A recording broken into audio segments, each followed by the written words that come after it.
Nag-enroll ka daw sa online course Oh, yeah. Neuroscience sa Harvard. Yeah. Wow! Ang yabang mo naman. I'm so passionate when it comes to the brain. So meron akong dalawang certificates under Harvard Online for Fundamentals of Neuroscience. And then last year, na-invite na ako to do my own TED Talk. Oh, wow! So I just Congrats watched on TED that. Talk before. Then last year, I talked about mental health. Ay, ang ganda. Yeah. Bakit mo naisipan, Marlo, na mag-take ng, is that a short course or Short course. master's degree? And then, paano ba? Kasi dumaan ako sa matinding anxiety. Like, sobra. I didn't know what anxiety Pandemic was before. ba ito? Pandemic, yeah. Kaya. But it was a different reason. It's not for reasons you might think. It's very personal. And then I didn't know how to cope. So, sabi ko, kailangan ko tulungan yung sarili ko. I mean, every day, parang creep. Pag kasi mental health, parang hindi ka makagalaw. Parang yung brain mo, it's just non-stop working. It's either opposite kasi yun, depression and then anxiety. Depression, ayaw mo na mabuhay.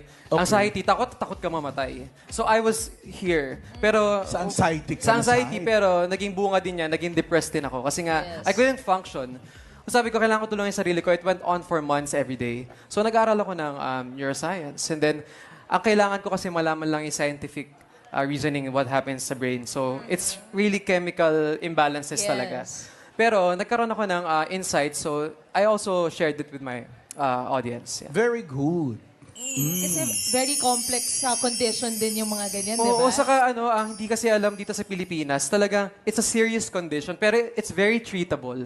And we really have to be more considerate sa mga tao nagdadaan sa mga mental health problems. Ang pinakamali na ina-advise is, wag mo isipin, utak lang yan. Oo nga, no? That causes the person, to have panic attack and mas mag-crumble. So, ang kailangan mong gawin is to listen and then to tell that person to acknowledge their thoughts. That's very powerful kasi you are not your thoughts. Hindi porket may naisip ka, that's real. So, you let it pass, just like water, you let it flow, and then you acknowledge either good or bad, and then marirealize mo na you're just human.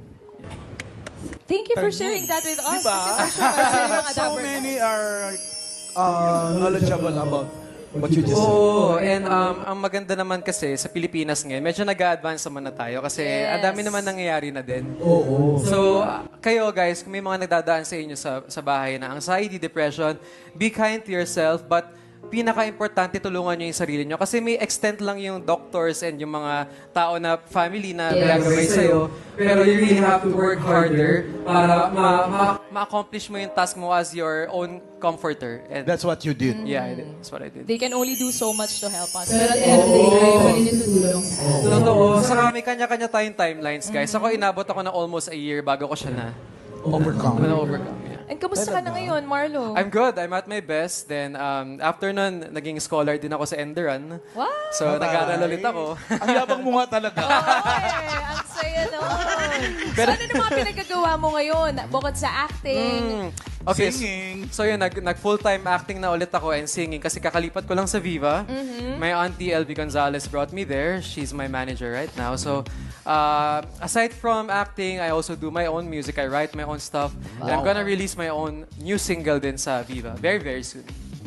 And we'll talk about that later. Yes, later, yes. Okay. Makakachika pa natin mga Dapper Cats si Marlo mamaya. But thank you, Marlo, Thank for you. sharing your story with us. My pleasure. Maraming salamat, Thank you. Marlo. Thank you, thank you. Thank you very much.